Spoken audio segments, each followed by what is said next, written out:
Nós éramos cerca de 700 jornalistas estrangeiros nessa altura, acreditados na África do Sul. Tínhamos por ele uma admiração que raramente nós jornalistas temos por qualquer político.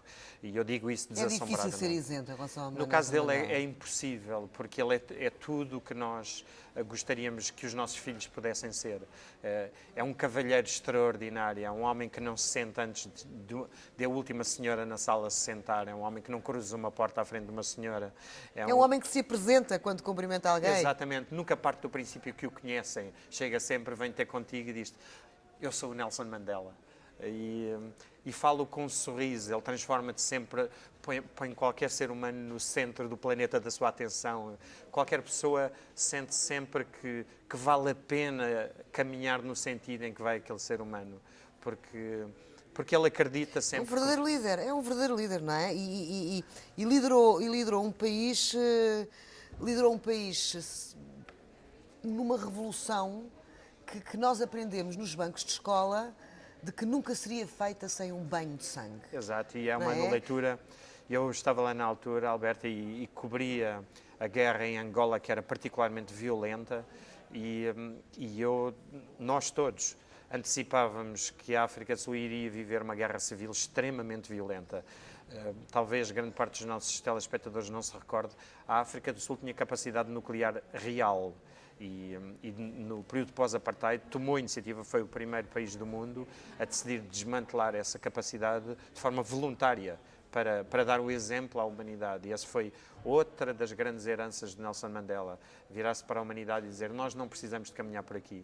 E vamos ao contrário. Não endeusando este homem, ele conseguiu praticamente o impossível. Não só fazendo a paz ou tendo um caminho com o inimigo, com Frederic de Klerk, e conseguindo, apesar de tudo, manter a janela das negociações aberta, como foi conseguindo acalmar, apaziguar, pacificar as alas mais radicais do ANC e de outros movimentos dentro da África do Sul, que também é um mosaico de etnias, de políticas, de culturas. Exato. É a sua diplomacia? Como é que ele foi conseguindo gerir isto tudo? Foi especialmente tendo a noção que todos nós erramos, a começar por ele próprio.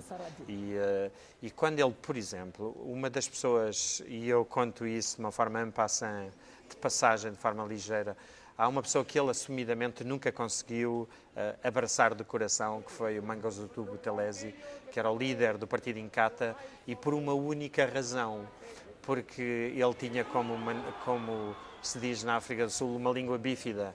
Dizia uma coisa e fazia outra. E Mandela lida de uma forma estrutural, vertical, com a verdade. A verdade, nunca devemos temer a verdade. A verdade é a nossa integridade.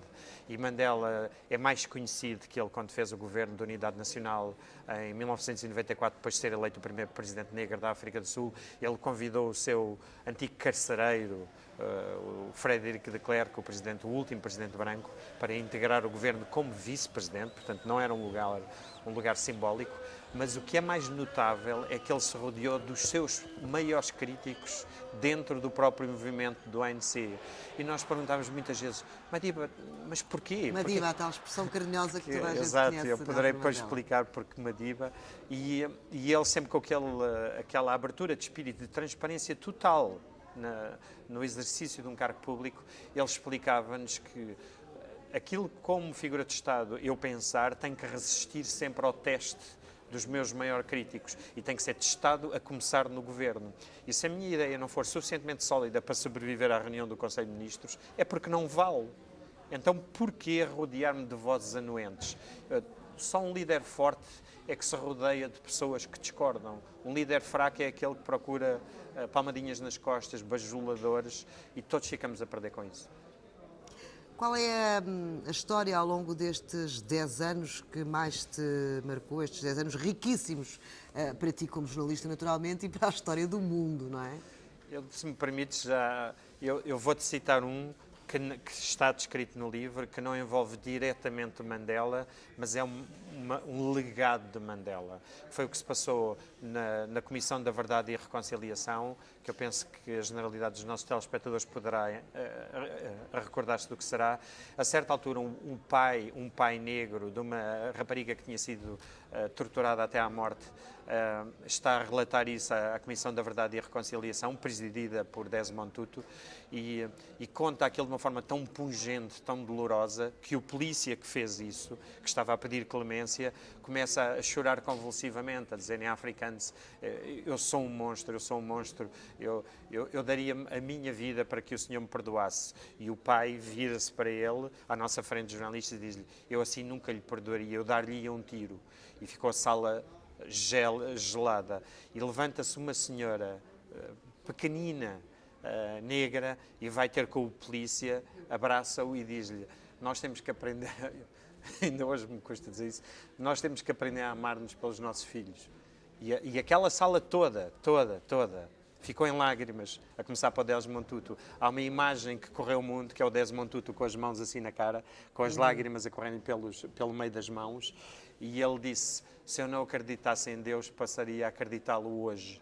E foi como uma comissão da verdade e a reconciliação fez as pessoas entender-se. Nós, para caminharmos como irmãos no futuro, temos que nos abraçar no passado. E isto é uma lição que... É uma lição, de senhor. humanidade, de humanidade. Falaste em Madiba, este tal nome tão terno que toda a gente conhece. Madiba é um homem de fé.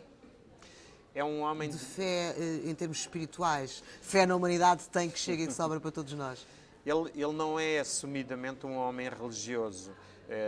Ele tinha uma faceta que, uma das muitas que nos deslumbra. É tão difícil escolher pormenores, porque isto é como um arco-íris diário. Os pormenores estão todos aqui no teu livro, que de facto se lê com uma grande facilidade e com uma grande avidez, porque contas de uma forma tão apaixonada e apaixonante que de facto é verdade. É um livro com cheiros, com sabores. Eu sei que nós, os lusófonos, e quando eu digo lusófonos, digo todos, os angolanos, os moçambicanos, os portugueses, a nossa forma de estar na vida e no mundo, nós somos muito tocados pelo carinho, somos muito tocados pelo cheiro, pela candura. Graças a Deus.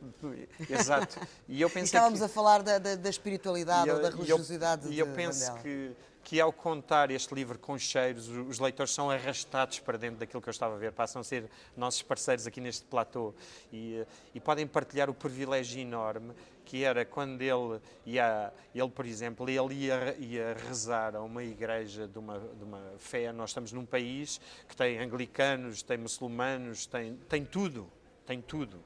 E ele ia a uma igreja diferente todos os fins de semana.